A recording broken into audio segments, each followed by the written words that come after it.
Good morning, good afternoon and good evening. जैसा कि आप पिछली क्लास में पढ़ रहे थे डेसिमल सिस्टम और उससे फ्रैक्शन सिस्टम, जिसमें मैंने आपको फ्रैक्शन सिस्टम का कुछ टॉपिक बताया था कि फ्रैक्शन सिस्टम क्या होता है, आपका इरेशनल, रेशनल, ये सब आपका आएगा फ्रैक्शन में ही। तो इसमें हमने आपको बताया था कि क्रॉस मल्टीप्लिकेशन आप कैसे करते हैं। उसके बाद पहला मेथड मैंने बताया था क्रॉस मल्टीप्लिकेशन करना है तो आपको अगर दो इक्वेशन दी गई है 5/11, 10/12 या 10/13, तो इस केस में आपका क्रॉस मल्टीप्लिकेशन इस तरह से जा रहा था और उसमें जो सबसे बड़ी डिजिट आ रही है आप उसको सबसे बड़ा मान लेते थे। अब उसी में हम आज बात करेंगे सेकेंड मेथड की, जिसको आप कहते हैं एलसीएम मेथड। और ये मेथड ऐसा होता है जो बचपन से आप पढ़ते आते हो।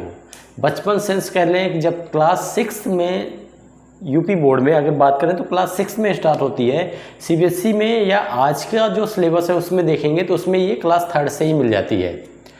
तो इस केस में आप जब एलसीएम मेथड देखेंगे, सबको पता है एलसीएम मेथड में क्या होता है, लघुत्तम समापवर्त। अगर इसकी हिंदी की बात करेंगे लीस्ट काउंट मेथड, मतलब लघुत्तम समापवर्त देखा जाता है और उसके बेस पे आप निकालते हैं।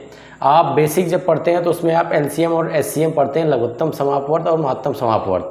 वो आपके बेसिक मैथमेटिक्स में आता है, एलसीएम और एचसीएम वो मैथमेटिक्स में आएगा। मैथमेटिक्स का एक बहुत ही अच्छा टॉपिक होता है और इससे भी आपके 2 या 3 क्वेश्चन आ जाते हैं जिसको करने में प्रॉब्लम आती है। क्योंकि उसके जो क्वेश्चन आते हैं वो क्वेश्चन अच्छे होते हैं, उस क्वेश्चन की क्वालिटी अच्छी होती है। तो हम बात करेंगे यहाँ पे कि किसी भी फ्रैक्शन में कोई भी फ्रैक्शन दिया है उसमें ये पूछा गया है कौन सी सबसे बड़ी संख्या है, कौन सी सबसे छोटी संख्या है। आप उसको इंक्रीजिंग ऑर्डर में या डिक्रीजिंग ऑर्डर में जब लिखेंगे तो उस केस में हम एलसीएम मेथड का यूज कैसे करते हैं। सपोज आपको एक इक्वेशन दे दी गई है,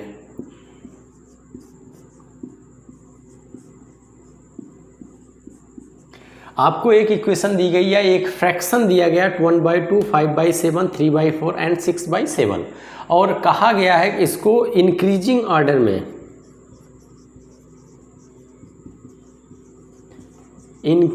ऑर्डर में अरेंज करना है। या ये भी कह सकते हैं कि कोई पूछ लिया जाए कि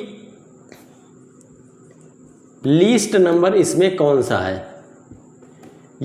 ठीक है। ये भी हो सकता है, ये पूछ सकते हैं सबसे बड़ी संख्या कौन सी है, सबसे छोटी संख्या कौन सी है, आपके दूसरे स्थान की सबसे छोटी या सबसे बड़ी संख्या कौन सी। क्वेश्चन कोई भी हो सकता है, कॉन्सेप्ट आपका यही रहेगा। अब इसमें जब आप एलसीएम लेंगे तो आपको पता है एलसीएम लेने के 2-3 तरीके होते हैं। एक, एलसीएम मेथड में आप अंश और हर दोनों को इक्वल कर लीजिए, ठीक है। दूसरा आपका आता है जब अगर आप डायरेक्ट एलसीएम लेते हैं तो आपको पढ़े होंगे एक बेसिक जो बचपन से लोग करते आते हैं, इस तरह से आप एलसीएम निकालते हैं, सबसे छोटी संख्या से मल्टीप्लाई करते हैं और लास्ट में आपका ये आ गया, ठीक। तो एलसीएम क्या आ गया, ये आ गया 2 × 2 × 7 कितना आ जाएगा 28। इट मीन्स आपका एलसीएम यहाँ पे कितना आया है। अगर आप निकालेंगे एलसीएम ऑफ 2747 तो आपका आएगा 28। ये तो मैंने आपको बता दिया किस तरह से आप निकाल सकते हैं स्टार्टिंग में, बाद में आपको अपने हिसाब से निकालना पड़ जाएगा। जब आप कुछ क्वेश्चन की प्रैक्टिस करेंगे तो आप अंदाज़ा लगा ले जाएंगे कि इसका एलसीएम किस तरह से निकालना है, ठीक है। नॉर्मली अगर निकालना हो तो आप देख रहे हैं 2 2 7 7 7 तो 7 4 जा 28 कर दीजिए, आपका एलसीएम निकल आएगा। लेकिन मैंने आपको एक तरीका बता दिया कैसे निकालते हैं आप, एक टाइप, ठीक। तो अब आपको पता है एलसीएम आपका 28 आया है और सबको पता रहता है अगर एलसीएम 28 आया है तो आप हर एक डिजिट को देखेंगे। 2 की मल्टीप्लाई 28 में होगी, 14 आएगा। जब आप 28 में 2 को भाग देंगे तो 14 आएगा और 14 का 1 में मल्टीप्लाई होगा, 14 आया। अब 7 4 जा 28 और 5 × 4, 4 7 जा 28 और 7 × 3, 7 4 जा 28, 4 × 6। ये आपके चारों अक्षर आ गए। अब आपको पता है कि हमारा जो डिनोमिनेटर है जो हमारा हर है वो सेम है, चारों में 28 है, मतलब 28 आपका इसमें भी है, इसमें भी है, इसमें भी है, इसमें भी है। तो उस केस में आप इसमें से देखेंगे कौन सी संख्या बड़ी है, कौन सी छोटी है। तो इसमें आप देख रहे हैं क्या कर रहे हैं, इंक्रीजिंग ऑर्डर में आपको करना है। तो इसमें सबसे छोटी संख्या कौन सी है आपकी, मार्कर चेंज कर देता हूँ। इसमें आपकी सबसे छोटी संख्या 14 है, इट मीन्स 1/2। इससे बड़ी कौन सी है, 20 है, 5/7, देन अगेन 21, 3/4, अगेन 6/7। तो इस तरह से आपको एलसीएम मेथड के क्वेश्चंस को करने रहते हैं कि कैसे आप किसी भी फ्रैक्शन का एलसीएम निकालते हैं और एलसीएम निकाल के क्वेश्चन को सॉल्व करेंगे। मैं दोबारा रिपीट कर दे रहा हूँ, ये एक सिंपल फ्रैक्शन दिया गया है, नीचे दिए गए हर का आप एलसीएम निकाल लीजिए। जो एलसीएम आएगा उसमें हर एक संख्या के हर का डिवाइड होगा, डिवाइड करने पे जो आ रहा उस संख्या के अंश से उसी में मल्टीप्लाई होगा। ठीक, जैसे 2 का 28 में जब आप डिवाइड करोगे तो 14 आएगा, 14 की 1 में मल्टीप्लाई करोगे तो आपका 14 आ गया। इस तरह से आप निकालेंगे। आपका अंश सेम होने की वजह से, हर सेम होने की वजह से अंश में जो सबसे बड़ी होगी वो बड़ी संख्या होगी, जो छोटी होगी उससे छोटी, जो सबसे छोटी होगी वो सबसे छोटी होगी। तो ये आपका एक सिंपल तरीका होता है एलसीएम मेथड से किसी भी फ्रैक्शन का मान ज्ञात करना, या ये कह सकते हो किसी भी फ्रैक्शन की वैल्यू को फाइंड करना कि वो इंक्रीजिंग ऑर्डर में हम कैसे कर सकते हैं, डिक्रीजिंग ऑर्डर में कैसे कर सकते हैं, या उसकी सबसे बड़ी, सबसे छोटी, मीडियम की कोई भी संख्या बता सकते हैं। एक दूसरा एग्जांपल मैं आपको लिखता हूँ, इसको ट्राई करिए। 15/16, 8/3, 11/12 और 7/8। इसमें आपको निकालना है सबसे स्मॉलेस्ट एंड लार्जेस्ट नंबर। ठीक है, ये क्वेश्चन पूछा हुआ क्वेश्चन है। तो एक फ्रैक्शन दिया गया है और इसमें आपको फाइंड आउट करना है कि इसकी सबसे छोटी संख्या कौन सी है और सबसे बड़ी संख्या कौन सी है। ये चीज़ आपको फाइंड आउट करना है।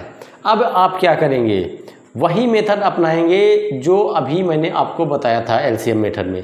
सबसे पहले आप हर का एलसीएम ले लीजिए। जब आप हर का एलसीएम लेंगे, आपको बताया 16, 3, 12 और 8, इस 4 का आपको एलसीएम निकालना है। एलसीएम निकालने के मैंने तरीके बताए थे किस तरह से आप निकाल सकते हैं। तो आप इसका एलसीएम निकाल लीजिए, कितना आएगा, 4 से भी आप दे सकते हैं।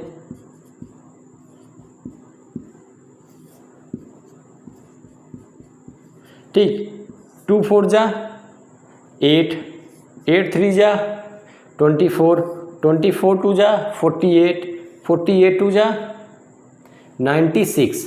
तो आपका जो एलसीएम आ गया वो आ गया 96। ठीक है, अब आप क्या करें, 16 का 96 में, 3 का 96 में, 12 का 96 में और 8 का 96 में डिवाइड करिए। जब आप 96 को 16 से भाग दोगे तो आपको आपका क्या आ जाएगा, 6 आ जाएगा। और फिर उसी 6 की मल्टीप्लाई आप यहाँ पे कर दोगे। ठीक है, उसी तरह से आप सबका करोगे, 3 का करोगे, फिर 12 का, फिर 8 का। ये सब करने के बाद आप क्या करोगे, 96 आपको पता लग गया, मैंने हटा दे रहा हूँ, 96 आपका आ गया। यहाँ पे आप इसका फ्रैक्शन निकाल लिए हो, एलसीएम निकालने के बाद इसकी सबसे बड़ी और सबसे छोटी संख्या फाइंड आउट कर लीजिए। अगर आप देखोगे तो इसमें सबसे लार्जेस्ट नंबर आपका 8/3 आएगा, ट्राई करिएगा लार्जेस्ट नंबर, और सबसे स्मॉलेस्ट नंबर आपका आएगा 7/8। ठीक है, ये आपकी सबसे लार्जेस्ट संख्या है, ये सबसे स्मॉलेस्ट संख्या है। फाइंड आउट करिएगा, सिंपल सा तरीका है। 16 में जब 96 में 16 से भाग दोगे तो 15 × 6 आ जाएगा। 3 में 3 का 96 में भाग दोगे तो कितना आ जाएगा, 8 × 32 आ जाएगा। 12 का फिर से करोगे तो आपका 11 × 8 आ जाएगा। फिर आप 7 में करोगे, 8 को जब 96 में करोगे तो आपका 12 आ जाएगा। अब आप इनकी मल्टीप्लाई करके देख लीजिए कौन सी संख्या बड़ी है और कौन सी छोटी है। उससे आपको पता लग जाएगा कि इसमें कौन से स्मॉलेस्ट नंबर है और कौन सा सबसे ग्रेटेस्ट नंबर है। ठीक, तो ये आपके दो मेथड होते हैं फ्रैक्शन को पता करने का कि फ्रैक्शन में हमारा कौन सी संख्या बड़ी है, कौन सी संख्या छोटी है। ठीक, अब इसके बाद हम चलते हैं आपके एक दूसरे मेथड पे जिसको कहा जाता है बेस मेथड। मतलब बेस मेथड भी होता है, कभी कभी पूछ लिया जाता है, थोड़ा कंफ्यूजन क्रिएट करता है, बाकी इसमें कुछ नहीं है। इस बेस मेथड का मतलब है कि आप जैसे ही क्वेश्चन को देखेंगे इमीडिएट इफेक्ट पे आप उसका आंसर दे देंगे। अब देखिए बेस मेथड में दो तरीके आते हैं, एक जिसमें आपका डिनोमिनेटर सेम हो,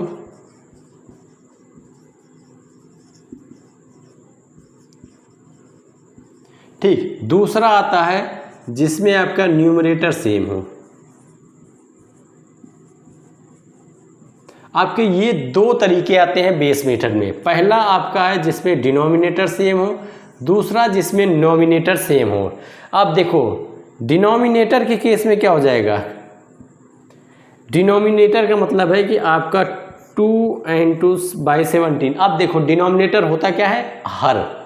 अगर इसकी बात करोगे तो ये आपका हर है और ये आपका अंश है। अंश और हर पता होगा हिंदी वालों को। तो हम कह रहे हैं कि एक फ्रैक्शन दिया गया है 2/17, 14/17, 9/17, 10/17। अब इसमें हमें निकालना है स्मॉलेस्ट, लार्जेस्ट या इंक्रीजिंग आर्डर अथवा डिक्रीजिंग आर्डर। आप इंक्रीजिंग या डिक्रीजिंग कोई भी आर्डर निकाल सकते हैं। अब इसको जब आप सॉल्व करोगे तो इसको सॉल्व करने में आपको कुछ नहीं करना है, ना आप एलसीएम मेथड लगाइए, ना आप क्रॉस मल्टीप्लिकेशन मेथड लगाइए, आपको सीधा सीधा आंसर लिख देना है। जैसे ही आपको दिखे कि आपका हर सेम है, हर मीन्स डिनोमिनेटर, ये देखिए 17, 17, 17, 17। आपने देखा कि डिनोमिनेटर सभी फ्रैक्शन में सेम है। इट मीन्स आपका अब जो डिपेंड करेगा वैल्यू, वो वैल्यू डिपेंड करेगी आपके न्यूमरेटर पे कि आपका न्यूमरेटर क्या है, कौन सी संख्या डिनोमिनेटर में बड़ी है, कौन सी संख्या न्यूमरेटर में छोटी है। तो यहाँ आप देखोगे जब स्मॉलेस्ट नंबर लिखना होगा तो आप इसमें देखिए सबसे स्मॉलेस्ट कौन सा है।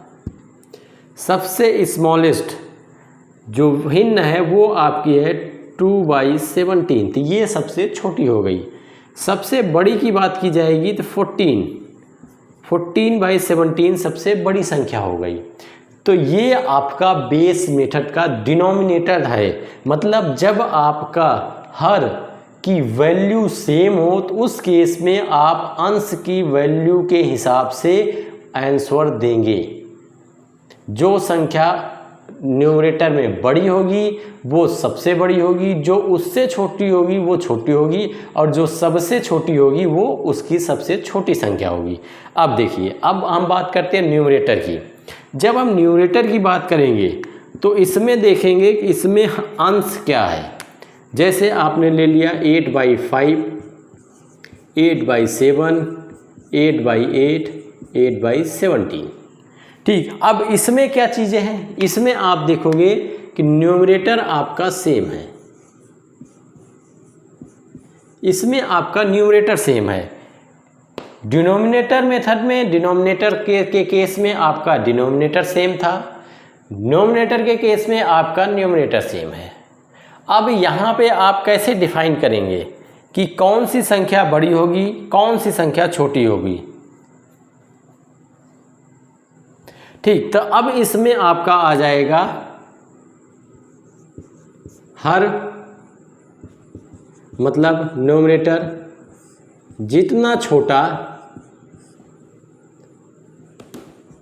वो उतना ही बड़ा होगा।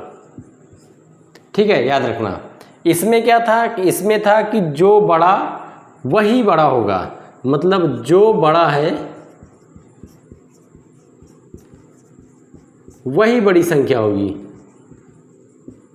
जो संख्या बड़ी है वही आपकी संख्या बड़ी मानी जाएगी। इसमें क्या है न्यूमरेटर के केस में कि डिनोमिनेटर जिसका सबसे छोटा होगा वो संख्या सबसे बड़ी होगी, और नोमिनेटर जिसका सबसे छोटा होगा, दोबारा रिपीट कर दिया, न्यूमरेटर जिसका सबसे छोटा होगा वो संख्या सबसे बड़ी होगी, और न्यूमरेटर जिसका सबसे बड़ा होगा वो संख्या सबसे छोटी होगी। अब इसमें आप देख सकते हो, अगर हम ये कहें कि सबसे छोटी संख्या कौन सी है, तो आपका 8/17 सबसे छोटी संख्या होगी।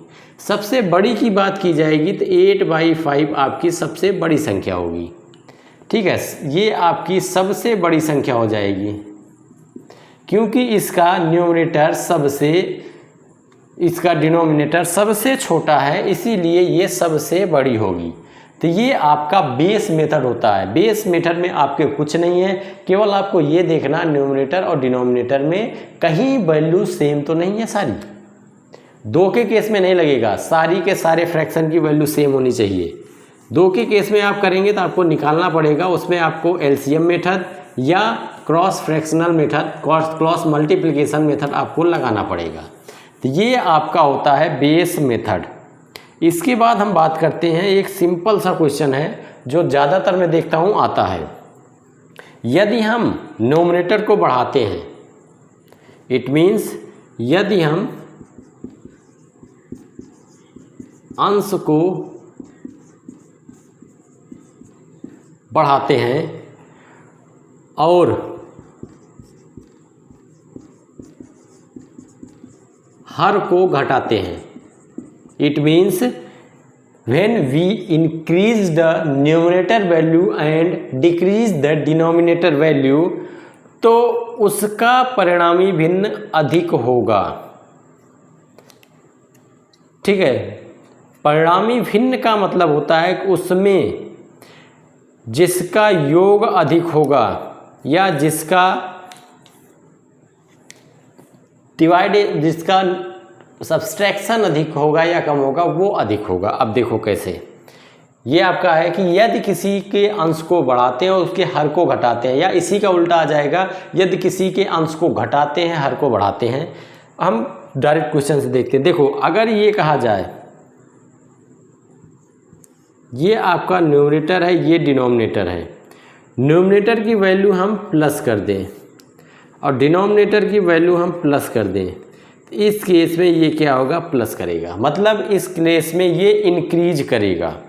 इसी में अगर हम दूसरा कॉन्सेप्ट ले लें कि न्यूमरेटर की वैल्यू घटा दें, डिनोमिनेटर की भी वैल्यू घटा दें, तो इसमें वैल्यू कम होगी। इसी में आपका तीसरा कॉन्सेप्ट आएगा, यदि न्यूमरेटर की वैल्यू बढ़ा दें और डिनोमिनेटर की वैल्यू घटा दें, अथवा इसका उल्टा न्यूमरेटर की वैल्यू घटा दें, डिनोमिनेटर की वैल्यू बढ़ा दें, इस केस में आप यूज करेंगे परसेंटेज मेथड।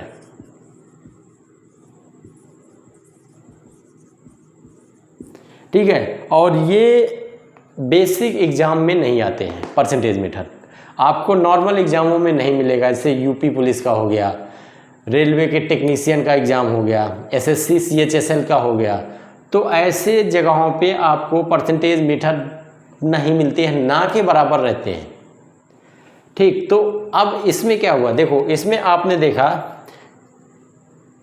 कि जैसे 2 संख्या दी जाए, एक 3/7 एक 5/6, और इसमें ये पूछा जाए कि क्या हो रहा है, इसमें संख्या बढ़ रही है या घट रही है, तो आप इसमें देखोगे तो ये तो प्लस है, यहाँ देखोगे आप माइनस है, मतलब ऊपर इंक्रीज हो रही है, नीचे डिक्रीज हो रही है। इट मीन्स आपका ऊपर भी प्लस है, नीचे भी प्लस है, तो इस केस में संख्या आपकी इंक्रीज करेगी। क्यों? क्योंकि दोनों बढ़ रही है। वहाँ पे आपका क्या होगा, ये संख्या बड़ी हो जाए। क्यों? क्योंकि यहाँ पे 3/7 है, यहाँ पे 5/6 है, ये तो इंक्रीज कर गई लेकिन ये डिक्रीज कर गई, तो इस केस में इसकी वैल्यू क्या हो जाएगी, ज़्यादा हो जाएगी। ठीक, तो इसी तरह के क्वेश्चन आपको इसमें मिलेंगे। इसकी एक प्रैक्टिस करिए, जो भी बुक आपके पास है, कोई भी बुक हो सकती है, उस बुक के क्वेश्चन को ट्राई करिए, नहीं आता है तो आप मुझे मैसेज करिएगा, मैं आपको उन क्वेश्चनों को करवा दूंगा। ठीक, तो आपका ये टॉपिक ख़त्म होता है। इसके बाद हम इसी का दूसरा सेक्शन जो होता है डेसिमल नंबर, वो शुरू करेंगे अगले लेक्चर से।